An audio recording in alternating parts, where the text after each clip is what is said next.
السلام علیکم ورحمۃ اللہ وبرکاتہ۔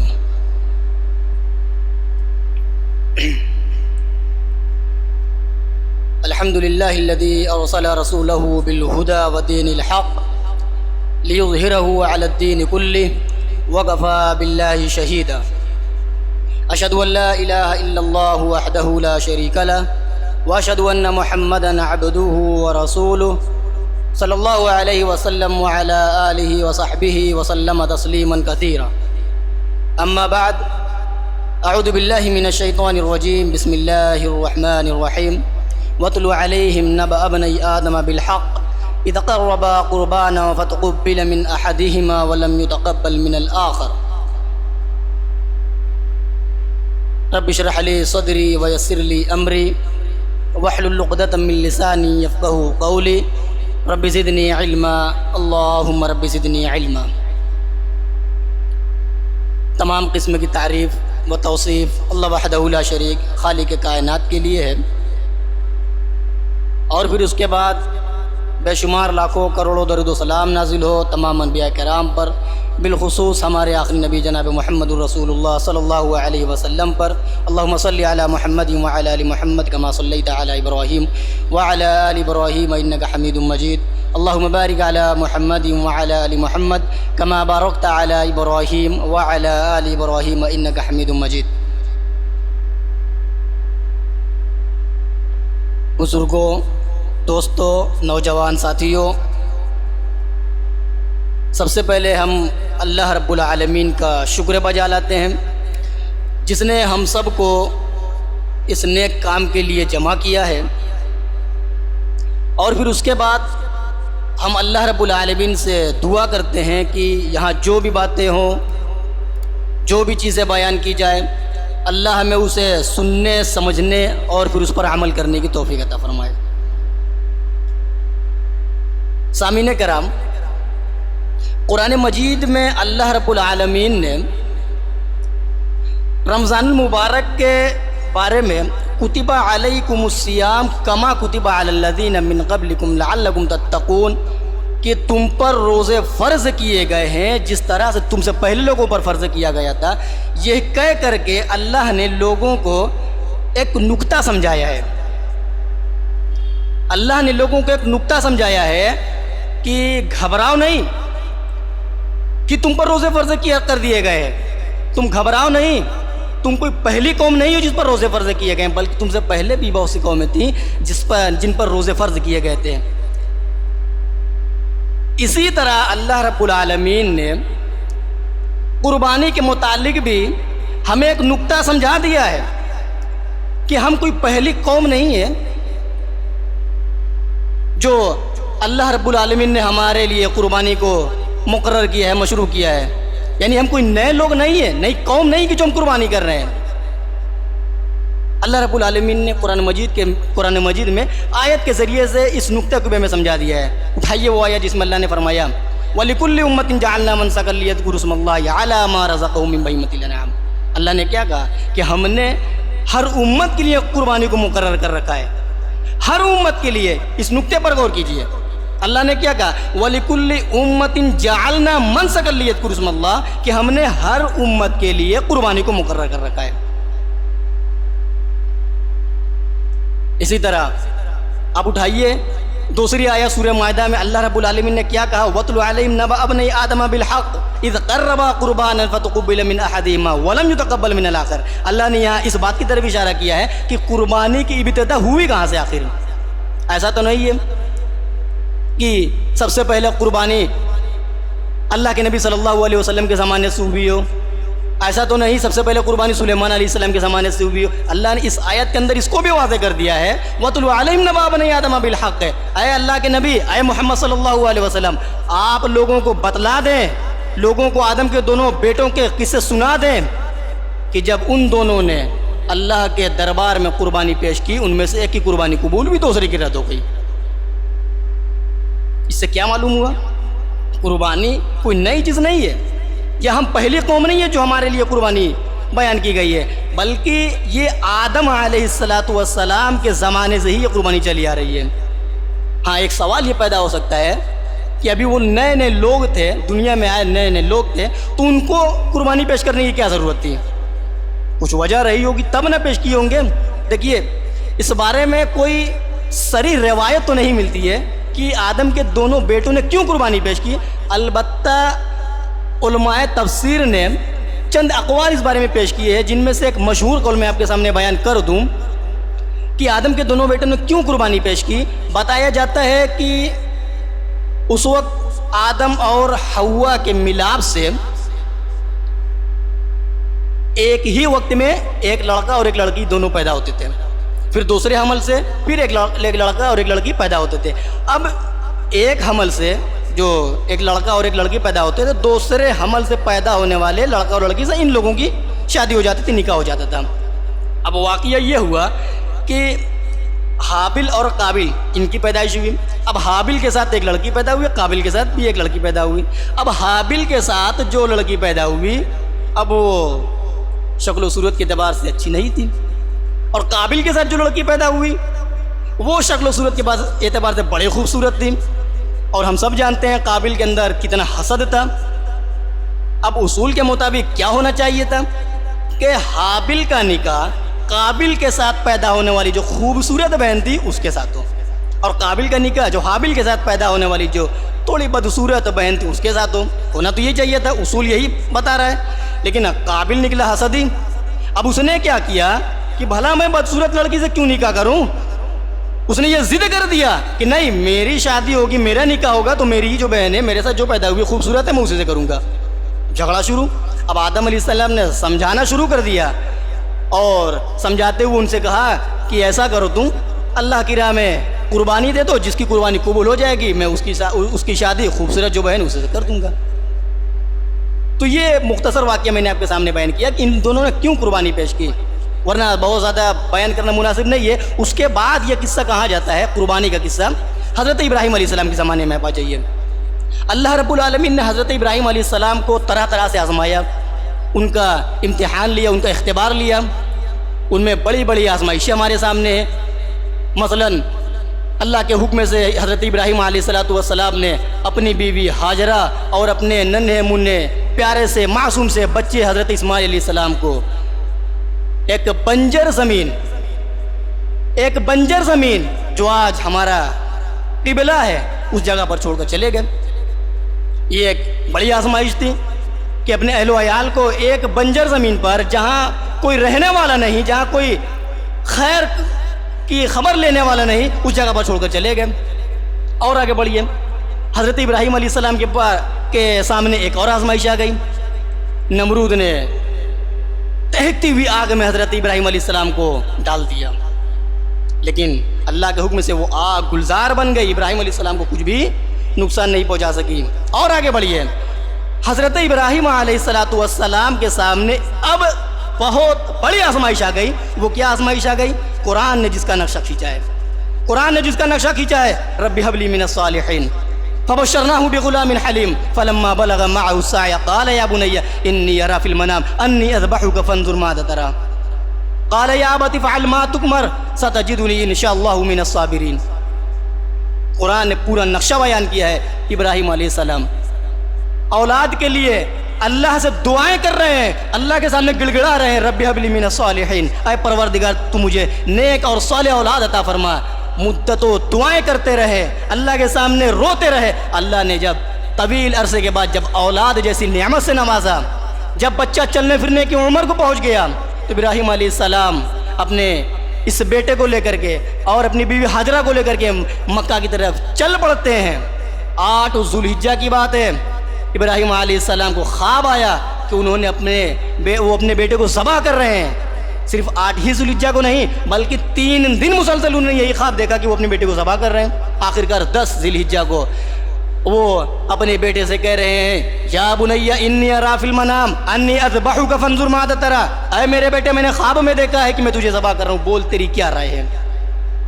ابراہیم علیہ السلام نے خواب میں دیکھا کہ میں اپنے بیٹے کو ذبح کر رہا ہوں اور اپنے بیٹے سے مشورہ بھی کر رہے ہیں، بیٹا تیری کیا رائے ہے، اللہ نے ایسا حکم دیا کہ میں تجھے ذبح کروں۔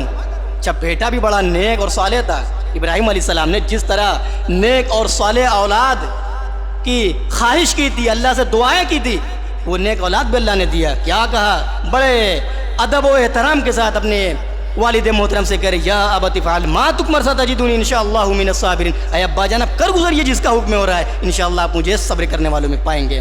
بہرحال ابراہیم علیہ السلام لے کر کے چلتے ہیں اپنے بیٹے کو کہ اس کو اللہ کے راہ میں قربان کر دیں، ذبح کر دیں. اب آیا شیطان بہکانے کے لیے. اب شیطان بہکانے کے لیے آ رہا ہے تو جگہ جگہ ابراہیم علیہ السلام کو بہکا رہا ہے. اب ابراہیم علیہ السلام نے کیا کیا؟ جمر اولا، جمر وسطی اور جمر اخری تینوں جگہ پر شیطان کو 7 کنکریاں مار کر اس کو بھگا دیا. لے کر کے آگے بڑھے. اب لے کر کے جب بڑھے فلما اسلم وتلوا للجبین، قرآن کہتا ہے کہ باپ اور بیٹے دونوں نے سر تسلیم خم کر دیا. وتلوا للجبین، اور ابراہیم نے اپنے بیٹے کو پیشانی کے بل لٹا دیا. پیشانی کے بل لٹا دیا کہ اب اپنے بیٹے کو ذبح کر دیں. چھری چلنے ہی والی تھی کہ اللہ کی جانب سے آواز آ گئی وَنَادَيْنَاهُ أَن يَا إِبْرَاهِيمُ قَدْ صَدَّقْتَ الرُّؤْيَا. اللہ نے کہا ابراہیم تو نے تو خواب کو سچ کر دکھایا، تو نے تو اس خواب کو پورا کر دکھایا. یقیناً ہم محسنین کے ساتھ ایسا ہی کرتے ہیں، ایسا ہی انہیں بدلہ دیتے ہیں. میرے بھائیوں، اتنا مشکل امتحان، اتنا کٹھن امتحان کہ خود امتحان لینے والا یہ کہہ دے ان ھذا لہو البلاء المبین. واقعی امتحان بڑا مشکل تھا، واقعی یہ امتحان بڑا مشکل تھا. میرے بھائیوں، اتنا مشکل امتحان ابراہیم علیہ السلام نے کلیئر کیا تھا. آج ہم ابراہیم علیہ السلام کی اسی سنت کو زندہ کرنے کے لیے ہم ہر سال 10 ذوالحجہ کو اللہ کے لیے جانور کو ذبح کرتے ہیں. اچھا، میں آپ کو ایک بات اور بتلاتا چلوں. ہم اور اب یہ نہ سمجھیں کہ قربانی کا یہ سلسلہ آدم علیہ السلام سے شروع ہوا تو پھر حضرت ابراہیم علیہ السلام کے زمانے میں اگر ختم ہو گیا، ایسا نہیں. آپ یہ نہ سمجھیں، بلکہ یہ قربانی دوسری تمام قوموں کے اندر پائی گئی. موسیٰ علیہ السلام نے بھی قربانی کیا، عیسیٰ علیہ السلام سے بھی قربانی کا ثبوت ملتا ہے. بلکہ سلیمان علیہ السلام کے بارے میں تو یہاں تک ذکر کیا جاتا ہے کہ وہ گھوڑوں کی قربانی کرتے تھے، گھوڑوں کی قربانی کرتے تھے. اور جتنی بھی دنیا میں قومیں ہیں ان تمام قوموں کے اندر قربانی کا ذکر موجود ہے. یہ الگ بات ہے کسی نے نظر کا نام دیا ہے تو کسی نے بلیدان کے نام سے یاد کیا ہے تو کسی نے کچھ نام سے، کسی نے کچھ نام سے. پائی تو جاتی ہے تمام قوموں میں قربانیاں.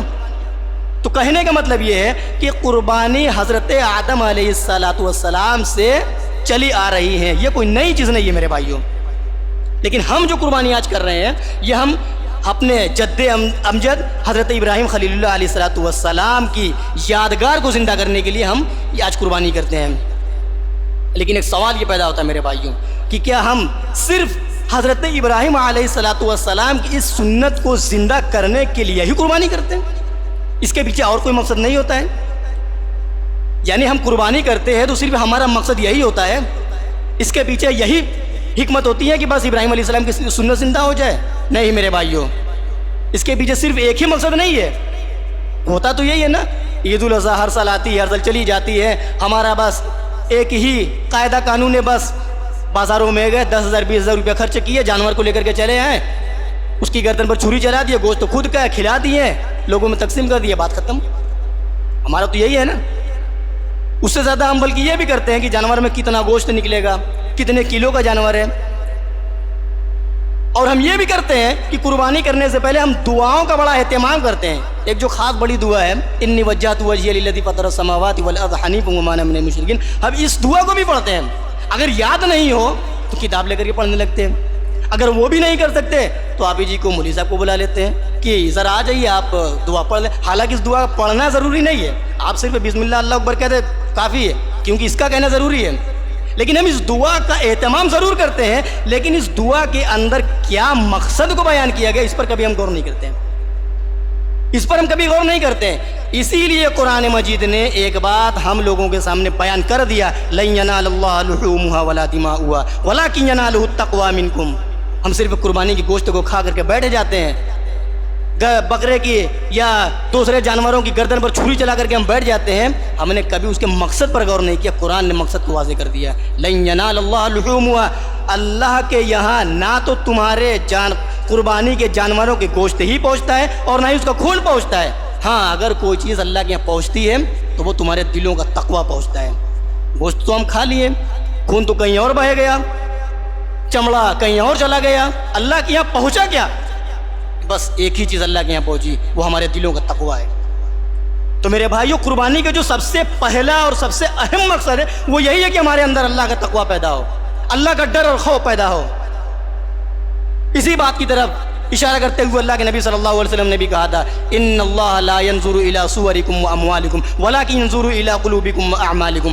اللہ رب العالمین نہ تو تمہاری شکل و صورت کو دیکھتا ہے اور نہ ہی تمہارے اموال کو دیکھتا ہے، ہاں اللہ اگر کوئی چیز دیکھتا ہے تو تمہارے دلوں کو دیکھتا ہے کہ تمہارے دل میں اللہ کا ڈر کتنا ہے، تقویٰ کتنا ہے۔ اللہ تمہارے اعمال کو دیکھتا ہے، ورنہ اللہ رب العالمین تمہاری شکل و صورت کو نہیں دیکھتا۔ تم کتنا بڑا جانور قربان کر رہے ہو، کتنے بڑے جانور کی قربانی اللہ کے دربار میں دے رہے ہو، اللہ رب العالمین یہ سب نہیں دیکھتا، اللہ دیکھتا ہے تو تمہارے دلوں کا تقویٰ دیکھتا ہے۔ تو یہ بہت بڑا مقصد ہے میرے بھائیوں قربانی کا۔ اسی طرح اور آگے بڑھیے، قربانی کا اور کیا مقصد ہے؟ قربانی کا ایک بڑا خاص مقصد میرے بھائیوں یہ بھی ہے کہ اس قربانی کے ذریعے اللہ رب العالمین ہم تک یہ پیغام پہنچاتا ہے کہ ایک انسان اپنے رب کا موتی اور فرما بردار بندہ بن جائے، اللہ کی بندگی کرنے لگے، اللہ کی اطاعت اور بندگی میں پورا جوش اور خروش کا اظہار کرے، پورے جذبہ اطاعت کا اظہار کر دے۔ اور یہ کب ہوگا، کس طرح سے یہ چیز حاصل ہوگی؟ اللہ رب العالمین کی اطاعت و فرما برداری کا جذبہ یہ کب ہمیں حاصل ہوگا؟ جب ہم اللہ کی راہ میں قربانی دیں گے، جب ہم اللہ کی راہ میں قربانی دیں گے۔ کیونکہ قرآن مجید نے ابراہیم علیہ السلام کے بارے میں کہا تھا، جب اللہ نے ابراہیم علیہ السلام سے قربانی مانگی تو ان کے بیٹے کی فوراً بغیر کسی چوں چرا کے ابراہیم علیہ السلام نے اپنے اس بیٹے کی قربانی جس کو مدتوں دعائیں کرتے رہے جس کے لیے، اور اللہ نے ایک طویل عرصے کے بعد ان کو وہ بیٹا دیا تھا، اس بیٹے کو بھی اللہ کے نبی ابراہیم علیہ السلام نے اللہ کے راہ میں قربان کرنے میں ذرہ برابر بھی چوں چرا نہیں کیا۔ تو معلوم یہ ہوا کہ قربانی سے ہمیں ایک نصیحت یہ ملتی ہے، قربانی کا ایک مقصد ہمارے سامنے یہ ظاہر ہوتا ہے کہ ہمارے اندر اطاعت و فرما برداری کا جذبہ پیدا ہو، ہمارے اندر جوش و خروش کا اظہار ہو۔ اسی لیے اللہ رب العالمین نے قرآن مجید میں کہا تھا لِيَذْكُرُوا اسْمَ اللَّهِ عَلَىٰ مَا رَزَقَهُم مِّن بَهِيمَةِ الْأَنْعَامِ، تاکہ وہ لوگ ان چوپایوں پر جو اللہ نے انہیں دے رکھا ہے ان پر اللہ کا نام لیں۔ فَإِلَٰهُكُمْ إِلَٰهٌ وَاحِدٌ، تمہارا معبود ایک ہی ہے، فَلَهُ أَسْلِمُوا، تم اسی کے فرما بردار ہو جاؤ، اسی کے موتی ہو جاؤ۔ اللہ نے کیا کہا؟ تم اسی کے موتی اور فرما بردار ہو جاؤ۔ گویا قربانی کا ایک مقصد یہ معلوم ہوا کہ ہمارے اندر اللہ رب العالمین کا اطاعت، اللہ رب العالمین کی اطاعت اور فرما برداری ہمارے اندر کوٹ کوٹ کر بھر جائے۔ اسی لیے آپ دیکھیں کہ اطاعت و بندگی میں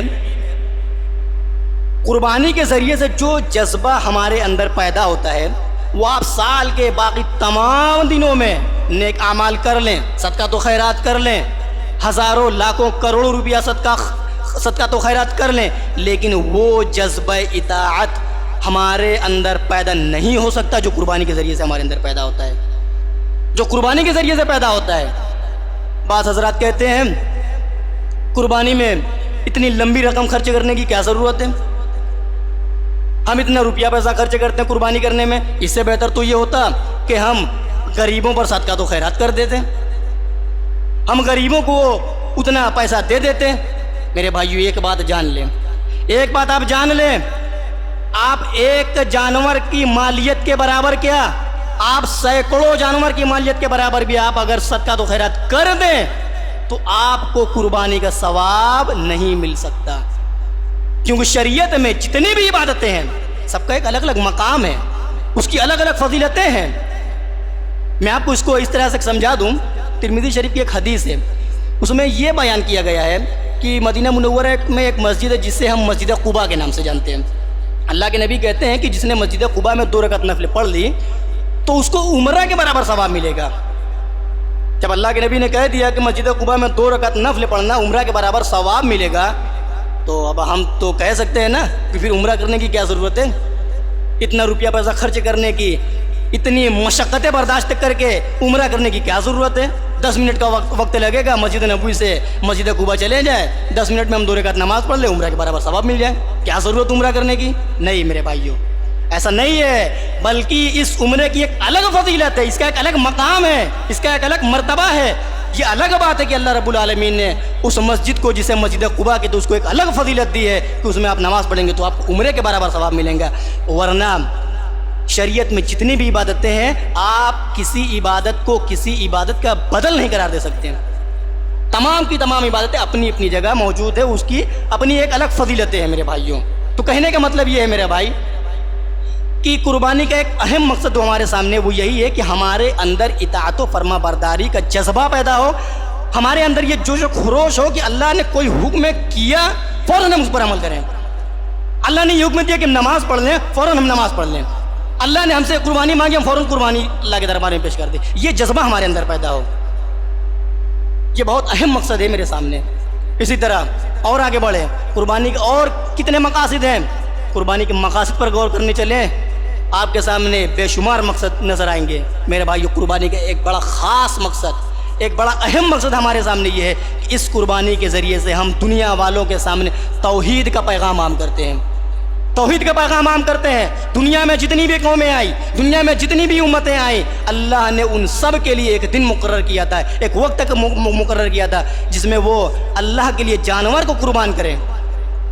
اللہ نے کہا تھا نا وَلِكُلِّ أُمَّةٍ جَعَلْنَا مَنْسَكًا لِيَذْكُرُوا اسْمَ اللَّهِ عَلَىٰ مَا رَزَقَهُم مِّن بَهِيمَةِ الْأَنْعَامِ فَإِلَٰهُكُمْ إِلَٰهٌ وَاحِدٌ فَلَهُ أَسْلِمُوا، کہ ہم نے ہر امت کے لیے قربانی کو مقرر کیا تھا تاکہ وہ ان چوپایوں پر اللہ کا نام لے جو اللہ نے انہیں دے رکھا تھا۔